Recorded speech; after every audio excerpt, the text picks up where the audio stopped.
Hello friends, नमस्कार। Astro सीमा Pandey channel में आप सभी का बहुत बहुत स्वागत है। कुंभ राशि के जातकों के जीवन में शनि की साढ़े साती का यह द्वितीय चरण चल रहा है। 29 मार्च 2025 को शनिदेव साढ़े साती का तीसरा चरण शुरू कर देंगे। यह तीसरा चरण 3 जून 2027 तक चलेगा। 3 जून 2027 को कुंभ राशि वाले जो जातक हैं वह शनि की साढ़े साती से पूर्ण रूप से मुक्त हो जाएंगे। लेकिन संपूर्ण मुक्ति शनिदेव की साढ़े साती से कुंभ राशि के जातकों को 23 फरवरी 2028 को ही मिलेगी। इस समय कुंभ राशि के जातकों के जीवन में शनि की साढ़े साती का यह द्वितीय चरण चल रहा है। यहाँ पर लगभग 8 महीने हो चुके हैं। 29 मार्च तक शनिदेव की साढ़े साती का यह दूसरा चरण रहेगा। देखिए, शनिदेव जो है साढ़े साती का जो दूसरा चरण होता है काफ़ी कष्टदायक होता है। शनिदेव ने मृत्यु तुल्य कष्टों का सामना करवाया है इस केंद्र साढ़े साती के दौरान। जो शनि की साढ़े साती का द्वितीय चरण होता है ये ज़्यादा कठिन होता है। इसमें अशुभ परिस्थितियों का सामना करना पड़ता है। हमारे पूरे जीवन काल में जितनी भी परेशानियां आती हैं उनमें सबसे ज़्यादा जो दुखद परिस्थितियां होती हैं वह शनि की साढ़े साती के द्वितीय चरण के दौरान ही आती हैं। कुछ साढ़े साती जो है बचपन में आ जाती है, बाकी द्वितीय साढ़े साती जो है युवावस्था में आती है, तृतीय साढ़े साती जो है वृद्धावस्था में आती है। प्रथम साढ़े साती का जो प्रभाव होता है वह जीवन में कुछ इस प्रकार से होता है कि हमारे पर ज़्यादा जिम्मेदारियां नहीं पड़ पाती हैं। हम घर के बोझ को लेकर चलने लायक स्थिति में नहीं होते हैं। शनि की साढ़े साती का जो प्रभाव है वो हमारे जीवन में इस तरह से पड़ता है कि बार बार लोगों से वाद विवाद तक की स्थितियाँ हो जाती हैं। संधि के प्रथम चरण की साढ़े साती के प्रभाव में हमें हमारे माता पिता के साथ अनबन की भी स्थितियाँ देखनी पड़ती हैं। साढ़े साती का प्रभाव हमारे कार्य क्षेत्र पर, आर्थिक स्थिति पर बहुत बुरी तरह से पड़ता है। तीसरी साढ़े साती का जो समय होता है यानी कि साढ़े साती का तीसरा चरण होता है यह हमें स्वास्थ्य पर असर डालता है। शनिदेव कर्म के कारक हैं क्योंकि परमात्मा के द्वारा नियुक्त किए गए न्यायाधीश है, कर्म फलदाता है। हमारे कर्मों का लेखा जोखा करते हैं, हमारे जीवन में सब कार्यों का न्याय करते हैं। शनिदेव की गति सबसे धीमी है, इसलिए इन्हें शनै शनै कहते हैं कि यह शनै शनै कार्य करते हैं। शनिदेव सबसे स्लो कार्य करने वाले प्लेनेट में आते हैं। 2.5 साल तक ये रुकते नहीं है, 2.5 साल के बाद ये एक राशि में रुकते हैं। इसी कारण इन्हें ढैया कहा जाता है। यह जो समय है ढैया कहलाता है। आपके जीवन में जो परिवर्तन होता है ये सब शनि के द्वारा होता है। हमारे कर्मों के लेखा जोखा के आधार पर शनिदेव हमारे जीवन में परिस्थितियों को सम और विषम बनाते रहते हैं। शनि की साढ़े साती जो है जीवन का आईना दिखाने के लिए आती है। शनि की साढ़े साती के अंतिम चरण में क्या देंगे शनिदेव, ऐसा भी बहुत सारे लोगों के दिमाग में क्वेश्चन आता है। तो देखिए, द्वितीय चरण की सबसे पहले बात करते हैं तो दुनिया का अनुभव जो है यही है कि द्वितीय चरण कष्टदायक होता है। कर्ज के बोलबाला हो जाता है, कर्ज की स्थितियां 100% आती हैं, हॉस्पिटल के खर्चे बढ़ जाते हैं, पैतृक संपत्ति में झूठ मूठ का ही सही विवाद की स्थितियां आ जाती हैं।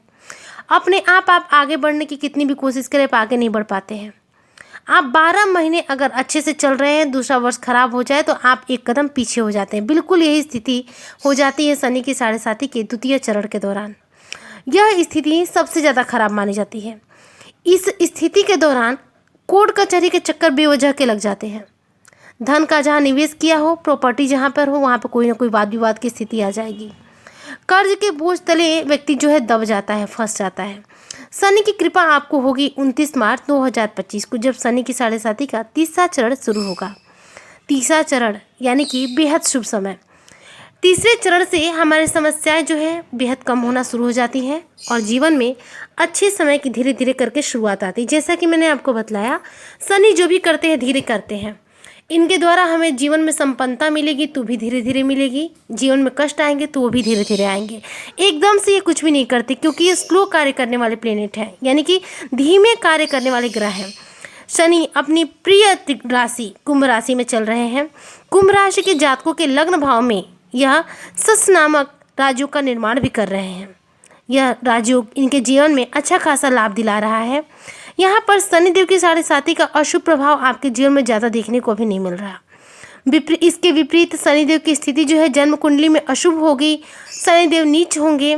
ऐसे में स्थिति जो है थोड़ी सी ऊपर नीचे हो सकती है। अब आप सोच रहे होंगे इतनी बुरी परिस्थिति आई कि हम कैसे हैंडल करेंगे। एक बात ध्यान रखिएगा, शनिदेव धीरज के कारक हैं। वो बहुत धीरे कार्य करते हैं, मतलब उनके अंदर सहन शक्ति बहुत ज़्यादा है, उनके अंदर प्रतीक्षा की शक्ति ज़्यादा है। बिल्कुल इसी कार्य पर आपको कार्य करना होगा।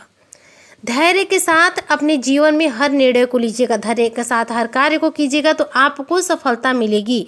शनिदेव तो धीरज के ही कारक है। शनिदेव की 7.5 जब आती है, दूसरा चरण शुरू हो जाता है, तो स्थितियां ऐसी होती हैं कि हम धीरज नहीं रख पाते, लेकिन जो लोग धीरज रख लेते हैं उनके कार्य बहुत हद तक बन जाते हैं, क्योंकि 7.5 के द्वितीय चरण के दौरान कार्य बिगड़ते हुए ही पाए जाते हैं। पारिवारिक स्थिति खराब हो जाती है, पति पत्नी में बेवजह वाद विवाद हो जाता है, पति पत्नी के जो संबंध है विच्छेद हो जाता है, भागीदारी से संबंध खराब हो जाता है, पार्टनर के साथ तनाव चलने लग जाता है, दाम्पत्य जीवन में अलगाव की स्थितियों का निर्माण हो जाता है। इस तरह की स्थितियां शनि की 7.5 के द्वितीय चरण के दौरान देखी जाती हैं। इस समय में पदोन्नति भी नहीं मिल पाती है, प्रमोशंस भी नहीं मिल पाते हैं, नौकरी भी नहीं मिल पाती है। कहीं ना कहीं ये जो सेकेंड चरण होता है ये बड़ा कष्टकारक होता है, लेकिन यह चरण आप पूर्ण रूप से बदल सकते हैं, क्योंकि शनि के पास देखिए 3 दृष्टियां होती हैं। जिस भाव में विराजमान होंगे उस भाव से तीसरे भाव में दृष्टि करते हैं, सप्तम भाव में दृष्टि करते हैं, दसम भाव में दृष्टि करते हैं। अब सप्तम भाव में दृष्टि करते हैं तो ऐसे में जो व्यक्ति का जीवन होता है, पति पत्नी का जो जीवन होता है, निजी प्रॉपर्टी का जीवन होता है, इस पे असर पड़ता है। अब उनका जो दसम लग्न पर उनकी दृष्टि जाती है, ऐसे में अलग ही बदलाव होता है। तीसरे भाव मेष राशि पर शनिदेव की नीच दृष्टि होती है। ऐसे में शनि की 7.5 के दूसरे चरण के दौरान आपके अंदर कॉन्फिडेंस में कमी आ जाती है। अब करना कैसे ठीक है ये सोचिए। देखिए, शनि की 7.5 के दौरान द्वितीय चरण में आपको परेशानियां होंगी, लेकिन इसका निवारण भी है। इसका निवारण ये होता है कि आप शनि से जुड़े हुए उपाय अवश्य रूप से करें। देखिए, लोहे की कील, सरसों का तेल या फिर काला तेल, ये देखिए याद रखिएगा, ये जो चीज़ें हैं ये शनि से जुड़ी हुई हैं। सरसों का तेल, काला तेल, लोहे की वस्तु, इन सब चीज़ों का दान करने से आपके जीवन में जो बहुत कष्टकारी स्थितियां होती हैं उनसे निजात मिलती है, बहुत हद तक छुटकारा मिलता है। ये बहुत ज़रूरी है। आप किसी भी रूप में आप शनिवार के दिन एक लोहे की कील किसी भी व्यक्ति को दान कर दीजिए। ऐसा करने से आपको शनि की 7.5 में आराम मिलेगा। शनिवार के दिन शनि मंदिर में, फिर हनुमान जी के मंदिर में सरसों का तेल दान कर दीजिए ताकि दीपक जल सके भगवान के मंदिर में।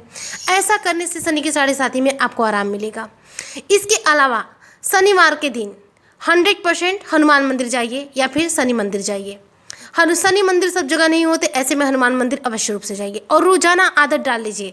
हनुमान चालीसा का पाठ आपको रेगुलर करना है। ऐसा करने से शनि की 7.5 का निगेटिव प्रभाव आपको बेहद कम मिलेगा और शनिदेव की विशेष कृपा आपको प्रदान होगी। कुंभ राशि, जो कुंभ राशि है, यह शनि की सबसे प्रिय राशि है। अब तक इनके जीवन में ज़्यादा कष्ट नहीं देखे गए हैं शनि की 7.5 के इस चरण में, लेकिन अब तक का जो जीवन है इसमें और आगे वाले जीवन में अंतर है। आने वाला जो जीवन है थोड़ा सा कष्टमयी हो सकता है, इसलिए बहुत ज़रूरी है शनि से जुड़े उपाय कीजिए। ऐसा करने से आप शनि की 7.5 में बेहद शुभ फल पाएंगे। देखिए, शनि की 7.5 सिर्फ कष्ट नहीं देती, बेहद सुख भी देती है, यह संपन्नता देती है, अमीरी देती है। बहुत बार देखा गया है कि शनि की 7.5 के दौरान बहुत लोग अमीर बनते हैं, रंक से राजा बनते हैं, उनके जीवन में सुख समृद्धि का वास हो जाता है। क्यों? क्योंकि पिछले 30 वर्षों में उन्होंने इतने पुण्य किए होते हैं कि शनिदेव उन पर प्रसन्न होते हैं और सिर्फ सुविधा देते हैं। हमारे कर्मों के हिसाब से हमारे शनि की 7.5 के दौरान हमारे जीवन में परेशानियां या फिर सुख संपन्नता आती है। इसलिए शनि से जुड़े उपाय कीजिए। शनिदेव आपका भाग्य पलट करके रख देंगे, आपके जीवन को एकदम स्वर्ग बना कर रख देंगे। बेहद जरूरी है शनि से जुड़े उपाय करना और शनिदेव की पूजा करना, उनकी आराधना करना, हनुमान चालीसा का पाठ करना। उम्मीद करती हूँ आज की चर्चा आपको बेहद पसंद आई होगी। वीडियो पसंद आई हो तो प्लीज़ लाइक करें, शेयर करें। चैनल पर नया हो तो सब्सक्राइब जरूर करें। रोजाना शाम 3 बजे आपको मेरे चैनल पर नए वीडियो अपडेट्स देखने और सुनने को मिलेंगे। तब तक के लिए जय हिंद, जय भारत, जय श्री हरि।